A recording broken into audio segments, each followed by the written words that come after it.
Hey everyone, welcome to today's show.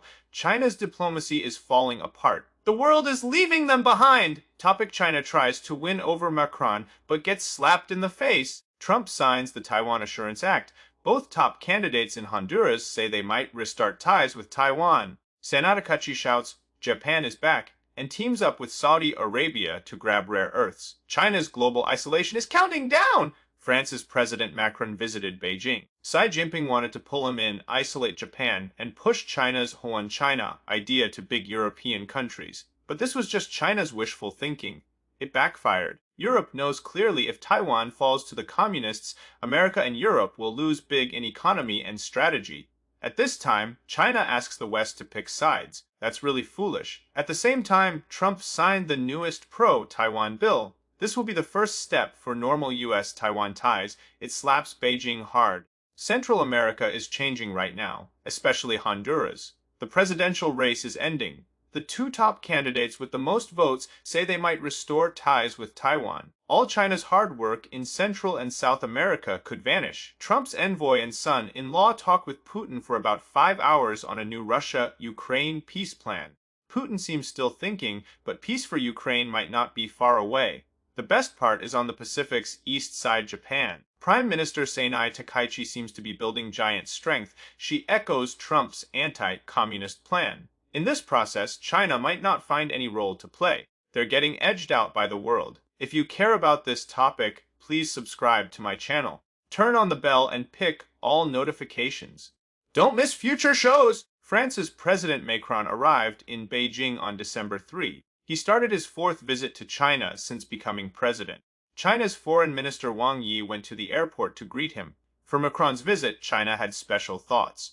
Bloomberg reported on December 3. China's leader Xi Jinping tried to win over France's President Macron through diplomacy isolate Japan's Prime Minister Sanae Takaichi. Lately, in disputes with Japan over Taiwan, China has sought France's support, because France is one of the 5 permanent members of the UN Security Council, but France seems not to care. Just before Macron's trip, Japanese media reported on December 30 a top Japanese national security official and a French foreign policy advisor agreed to strengthen security ties between the two countries. China's big effort to win European support is just one-sided. It goes wrong. China is isolated in diplomacy. They're trying hard to get support from big European countries. On November 28, China's Foreign Minister Wang Yi met Britain's National Security Advisor Jonathan Powell in Beijing. The day before, November 27, he talked on the phone with France's Presidential Foreign Affairs Advisor Emmanuel Bon. In the talks, Wang Yi mentioned how Britain and France beat Japan's empire in World War II. He urged both countries to side with China as the split with Tokyo grows. He said this defends the results of World War II. Wang Yi's move came right before France's President Macron visited Beijing. China tried this to make European countries stick to China's One China principle. The New York Times reported and analyzed China's actions not only target Japan, but worry about more Europe-Taiwan interactions. Taiwan's Vice President He Xiaobik Kim spoke at the European Parliament in Brussels last month. Former President Tsai Ing-wen spoke at a meeting in Berlin. Germany's foreign minister canceled a China visit for criticizing China's aggressive acts in the Taiwan Strait. Noah Barkin, an expert on Europe-China relations at the Rhodium Group, thinks China mentioning Japan disputes sends a message of don't cross red lines like Japan, or will respond. Shanghai geopolitics expert Shen Dingley says China's try to control Japan's behavior might be wishful. It backfires. If Taiwan falls to China, it hurts US and Europe interests. So Beijing asking the West to pick sides is foolish. This admits Taiwan is an international issue, not China's internal affair. China is losing Central and South America. Honduras might restore ties with Taiwan. China's tricks to win over big European countries look silly and funny. Trump's wave against communists in Central and South America makes Beijing lose ground they've built for years. This area is changing. Venezuela is surrounded by US troops. Satellite images show at least 6 U.S. warships active in the Caribbean in the past week. Honduras' presidential election is ending. The top 2 leading candidates both said they might restore diplomatic ties with Taiwan. Reuters reported on December 22 in Honduras' presidential race, Salvador Nasrallah leads by a small margin. His main rival Asfura also said if elected, they might restore ties with Taiwan. Trump watches Honduras presidential race closely. On November 26, he posted on social media Asfura is the only one who can fight with America against communist forces led by drug cartels. If he doesn't win, America won't waste money on Honduras anymore. Trump warned the current ruling party if they win, Honduras will become like Venezuela. Before this, countries like Argentina, Ecuador, Paraguay got center-right governments. In Chile's recent first-round vote, a strong conservative candidate made it to the final round. This right-leaning domino effect is seen as America's push to clear China's influence in Central and South America. In March 2023, Honduras cut long-term ties with Taiwan and built ties with China. For the two leading candidates in Honduras saying they might restore ties with Taiwan, Taiwan's Foreign Minister Lin Chia-lung said on December 3, "We keep an open attitude." He said the Honduras election is counting votes.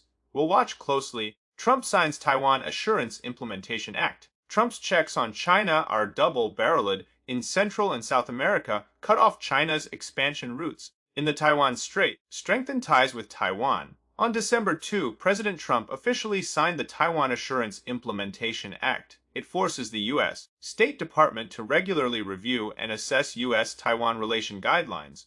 Proposed plans to lift remaining limits on U.S.-on-Taiwan interactions.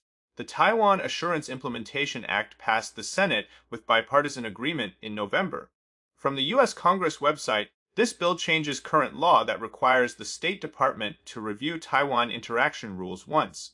Now, during the U.S.-Taiwan interaction rules effect, the State Department must review them every 2 years. Submit reports to Congress.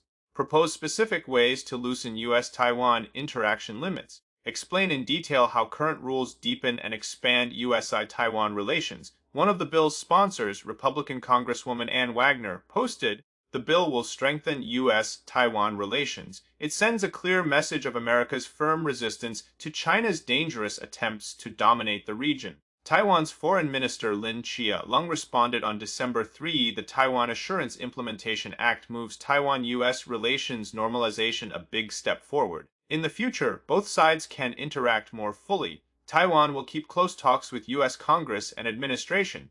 Steadily push Taiwan-U.S. partnerships in all areas. For this, China's Taiwan Affairs Office spokesperson Zhang Han criticized, "The bill roughly interferes in China's internal affairs. It seriously violates the One China principle and the spirit of the three U.S.-China joint communiques." In mid-November, Trump approved his first arms sale to Taiwan since taking office this year. It provides Taiwan with $330 million in fighter jet parts and repairs. The U.S. Congress authorizes the government to use up to $1 billion in aid to Taiwan. This budget resets every September end. Trump's envoy and son-in-law talked with Putin for 5 hours. No deal reached. Trump's big moves against China aren't just double-barreled. There's also the reverse Nixon strategy in this big game. But pushing this step seems a bit hard. On Tuesday evening, December 2, Trump's envoy Witkoff and son-in-law Kushner met with Putin for nearly 5 hours. Kremlin senior foreign affairs advisor Ushakov told reporters after both sides discussed the U.S. proposed peace plan details, but no clear compromise or agreement to hold a new Trump-Putin summit. Ushakov said during the talks Putin reviewed point by point the proposals in 4 U.S. documents received before the meeting. He said, "We can agree on some parts." The president confirmed this to the U.S. reps in the talks, but other parts got criticized. Most important, "We had a very valuable discussion." Besides Ushakov, Russia's direct investment fund head Kirill Dmitriev joined the talks. It lasted past midnight Moscow time. Some discussion was on territory issues. Ushakov said some U.S. ideas look roughly acceptable but need more talks. Others we can't accept. But he gave no details. Ukraine has rejected Russia's demand to give up eastern areas still controlled by Kyiv. Ushakov also said after the talks, Witkoff and Kushner went back to the U.S. Embassy in Moscow. They reported the results to Trump. Kushner has no official job in Trump's government, but he helped mediate a Gaza ceasefire. On December 1, Zelensky met France's President Macron in Paris. He sought European support. On December 2, he went to Ireland for more talks.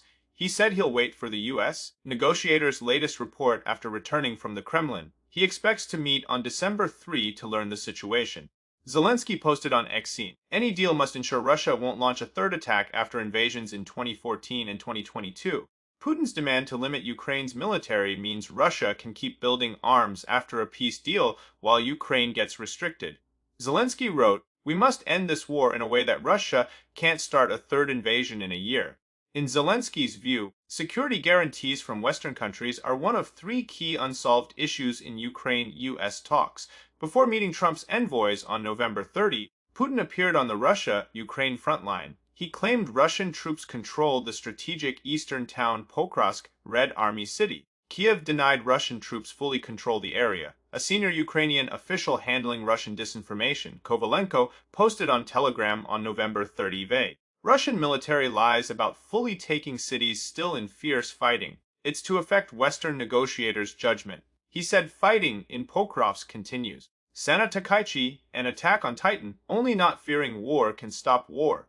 Trump's big moves have surrounded China on four sides. Though northern Russia still hesitates, in Central and South America and the Pacific East Coast, Japan raises the anti-communist flag high. Sanae Takaichi wins more support. On December 1, at an investment forum in Tokyo facing Saudi Arabia and other international investors, Japan's Prime Minister Sanae Takaichi called for more investment in Japan. She quoted a popular Japanese manga Attack on Titan line. In English, she said, "Shut up, invest everything in me." Takaichi mentioned, "I hear Japanese anime is popular in Saudi Arabia." She combined titles and lines from Captain Tsubasa and others. She stressed Japan is back. Invest in Japan. On Japan's economic security, Takaichi pointed out depending too much on other countries for key resources like rare earths risks supply. She said they'll diversify supply chains and push crisis management investments for economic growth.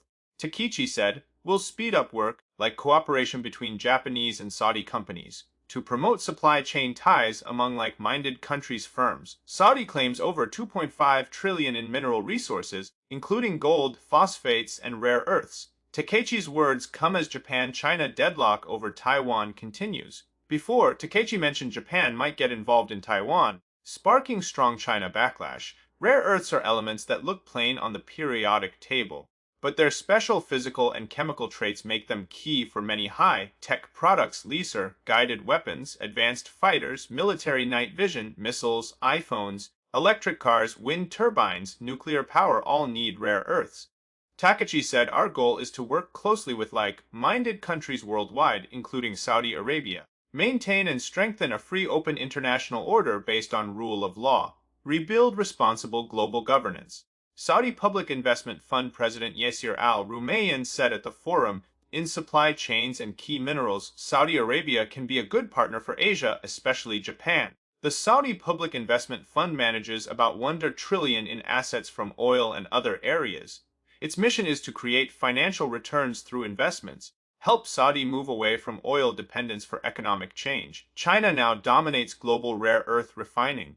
Rare earths are the base for many key technologies. As Japan plans stronger rare earth ties with Saudi, America does the same. During Saudi Crown Prince Mohammed bin Salman's White House visit to strengthen economic and security ties, on November 19, U.S. rare earth firm MP Materials announced they'll work with the Pentagon and Saudi state mining firm Ma'aden, build a rare earth refinery in Saudi to grow Middle East processing of key minerals. This helps reduce dependence on China's rare earths.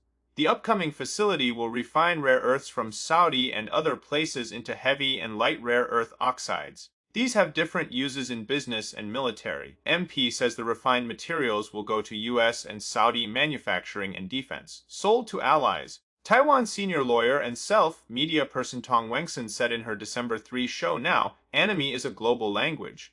Using this common language communicates better, hits emotions." She said Sanae Takaichi uses this language to show her resolve and willpower. With President Trump, start a new China industrial chain revolution, reshape world supply chains. In this, China gets sidelined, because China only knows threats with military might.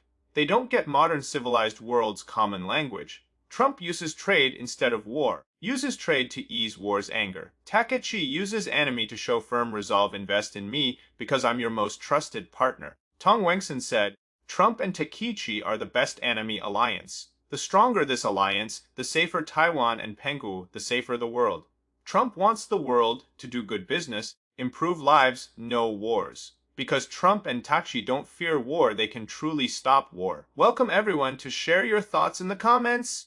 Don't forget to like and subscribe. See you next time!